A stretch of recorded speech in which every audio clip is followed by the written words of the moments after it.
बोलो जयकारा बोल मेरे श्री गुरु महाराज की जय। सौभाग्यशाली प्रेमी गुरुमुखों, ये लोक का सुख पाने के लिए और परलोक का सुख पाने के लिए हमें उस मालिक की शरण में जाना पड़ेगा। हम देखो कितने खुश नसीब हैं कि हमें संत महापुरुषों की चरण शरण मिली हुई है। उन्होंने हमें नाम दिया हुआ है, हमारे ऊपर उनकी बड़ी अपार कृपा है। तो इसलिए हमें ये लोक की भी सब खुशियाँ मिलेंगी और परलोक की भी मिलेंगी। अगर हम किसी गलत रास्ते पे जा भी रहे हैं गलती से, तो वो मालिक हमें खुद वो गलत रास्ते से बचा लेंगे। तो आज भी सुबह सत्संग में यही आया था कि एक भगत जो था वो गुरु महाराज जी का हुक्म तो बहुत मानता था। हुक्म मानते मानते उसने ऐसा काम किया कि सब कुछ छोड़ के आ गया कि उसने ये बताया कि मेरे से ज़्यादा बड़ा गुरुमुख कोई नहीं है।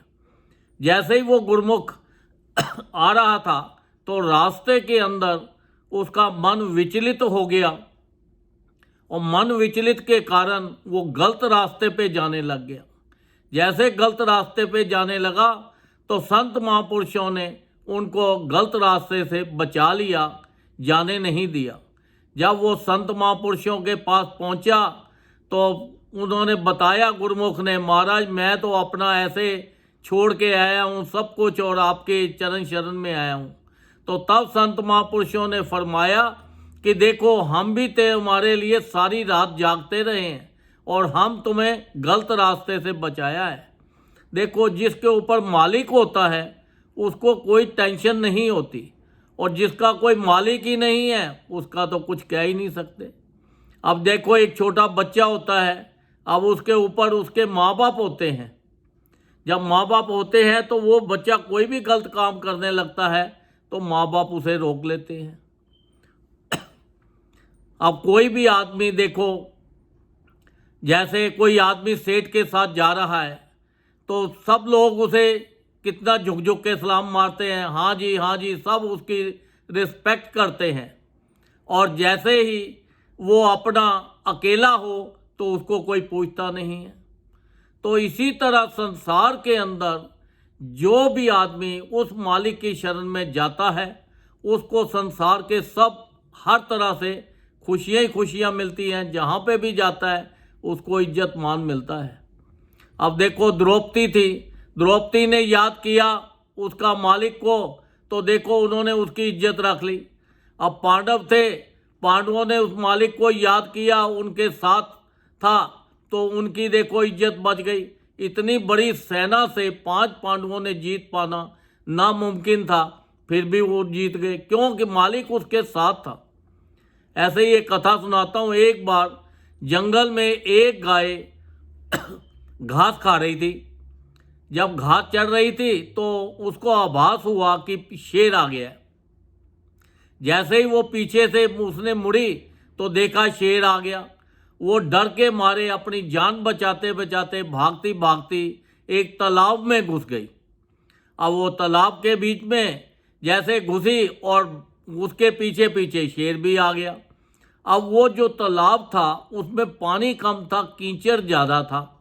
अब वो तालाब के अंदर जाके आगे जाके फंस गई। अब पीछे जो शेर आया तो शेर भी उस कीचड़ में फंस गया। अब शेर उसको खाना चाहता है पर शेर वहाँ से हिल ही नहीं पाता, कीचड़ में इतना फंस गया। गाय भी फंस गई। तो फिर गाय ने पूछा कि उस शेर से कि भाई तू ये बता तेरा कोई मालिक है? तो शेर ने कहा मैं जंगल का शेर हूँ, मेरा कोई मालिक नहीं है, मैं जो भी कुछ करता हूँ अपनी मर्जी से करता हूँ, मैं किसी की कोई सुनता नहीं हूँ। क्योंकि उसको अहंकार था, मैं जंगल का बादशाह हूँ। उसने बोला मेरा कोई नहीं है। तब गाय ने बोला भाई तेरा कुछ नहीं हो सकता, तो बस यहीं अब फंसा रहेगा। तो शेर ने गाय से पूछा कि भाई तू भी तो फंसी हुई है, तब गाय ने शेर को बताया कि देख, मेरा मालिक है, अगर मैं शाम तक अपने घर पे नहीं पहुंची तो वो ढूंढता ढूंढता मेरे पास आएगा और आके और मुझे यहाँ से निकाल के ले जाएगा। तो तेरा क्या बनेगा, क्योंकि तेरा तो कोई मालिक ही नहीं है। उसने शेर ने देखा कि जैसे ही उसका मालिक आया उन्होंने वो उसको गाय को निकाल के ले गया। तो जो शेर था वहीं फंसा रहा, क्योंकि जो शेर था उसके अहंकार बहुत था। अब उसको कौन मालिक चाहे भी उसको बचाना तो बचा नहीं सकता था, क्योंकि वो तो हर चीज़ अपनी मनमानी करता था। तो देखो हमारे ऊपर कितनी अपार कृपा है कि हमारे वो संत महापुरुष श्री सतगुरुदेव महाराज हमारे मालिक हैं। वो उन्होंने हमें नाम दिया है, वो 24 घंटे हमारे साथ है, वो घट घट वासी हैं, वो सर्वव्यापी है, क्योंकि उस मालिक को चिंता है। अगर गलती से हम किसी वजह से कभी गलत रास्ते पे भी जाएंगे तो वो मालिक हमें बचा लेगा। तो ये देख लो कि हमारे ऊपर कितनी कृपा है। तो हमें भी तो उनका हुक्म मानना चाहिए, उनके नियमों का पालन करना चाहिए। जब उन्होंने 5 नियम बनाए हैं, श्री आरती, पूजा, सत्संग, सेवा, सिमरन और ध्यान, जो श्रद्धा सहित करे निश्चय हो कल्याण। तो जब उन्होंने नियम बनाए हैं, वो किसके लिए बनाए हैं? हमारे लिए बनाए हैं, ताकि हम ये नियमों का पालन करें और 84 लाख योनि में जाके दोबारा ना फंसे। अगर 84 लाख योनि में तो दुख ही दुख है।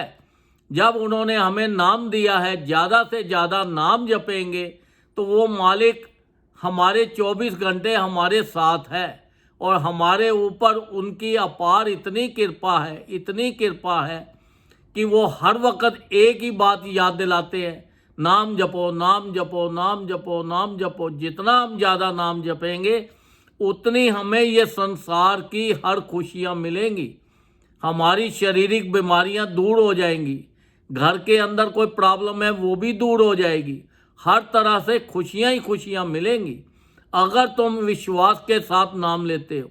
जगह जगह सत्संग आश्रम बनाए हैं, वो आश्रमों में जाओ, सत्संग सुनो।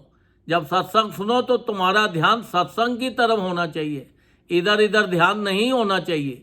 वहाँ पे जाके सेवा करो, जितनी ये तन से सेवा करोगे, जितनी मन से सेवा करोगे, उतनी आपको तंदुरुस्ती मिलेगी, आपको खुशियाँ मिलेंगी, क्योंकि मालिक को प्रसन्नता होती है कि देखो अब ये काम कर रहा है, ये सेवा कर रहा है, तो उसको चिंता है। तो ये देखो कि हमारे सिर के ऊपर 24 घंटे हम सोचते हैं कि हमें वो कोई देखता नहीं है, पर वो हर वक्त हमारे साथ हैं। तो वो हमारा हर तरह से ख्याल रखते हैं। तो जितना हम ज़्यादा से ज़्यादा नाम जपेंगे, जितना अपना भजन करेंगे, उतनी हमारे ऊपर खुशियाँ आएंगी और हमारा लोक और हमारा परलोक दोनों ही सुखी हो जाएगा। ये तभी होगा जब हम विश्वास के साथ करेंगे। तो अगर हम भजन में तो बैठ गए, दुनिया ने देखा कि भजन में बैठा हुआ है, ध्यान तो हमारा कहीं और गया हुआ है, बिजनेस की तरफ है, फैमिली की तरफ है, परिवार की तरफ है, कहीं दूसरी तरफ है, तो वो भजन का कोई फायदा नहीं। चाहे आप कम करो, ज़्यादा करो, जितना ज़्यादा से ज़्यादा ये मन को, ये मन बहुत चंचल है, ये लगेगा नहीं, इसको धक्के से लगाओ। ज़्यादा से ज़्यादा उस परमात्मा के अंदर जितना ज़्यादा ध्यान लगाओगे उतनी ज़्यादा आपको खुशी मिलेगी। तो ज़्यादा से ज़्यादा नाम जपो और विश्वास के साथ ये सोच लो कि ये भजन हम करेंगे तो हमारा लोक और परलोक सुखी हो जाएगा। तो जैसे ही हम ये संसार को छोड़ते हैं, जाना तो सभी ने, तो वो मालिक हमारे साथ होता है, तो वो हमारा हाथ पकड़कर वो हमें सचखंड में ले जाता है, ये काल से मुक्त करा देता है, 84 लाख योनि से बचा देता है। ये सभी सारे काम होंगे जब हम ज़्यादा से ज़्यादा उठते बैठते चलते फिरते भजन करेंगे और उस मालिक को 24 घंटे अपने मन में बसाई रखेंगे, तभी हमारा कल्याण होगा। तो ये संसार के अंदर ये देख लो कि आप खुश रहना चाहते हो, संसार की सब चीज़ें पाना चाहते हो, तो आप ज़्यादा से ज़्यादा भजन करो ताकि आपका लोक और आपका परलोक सुखी हो जाए और संसार की सब खुशियां आपके पास हों और संत महापुरुषों को भी प्रसन्नता हो और हम भी यहाँ से खुशी खुशी ये संसार से जाएं, ताकि उस ज्योत के अंदर जाके ज्योत लीन हो जाए, ताकि हमें ये संसार का भी सुख मिले और परलोक का भी सुख मिले। बोलो जयकारा, बोल मेरे श्री गुरु महाराज की जय।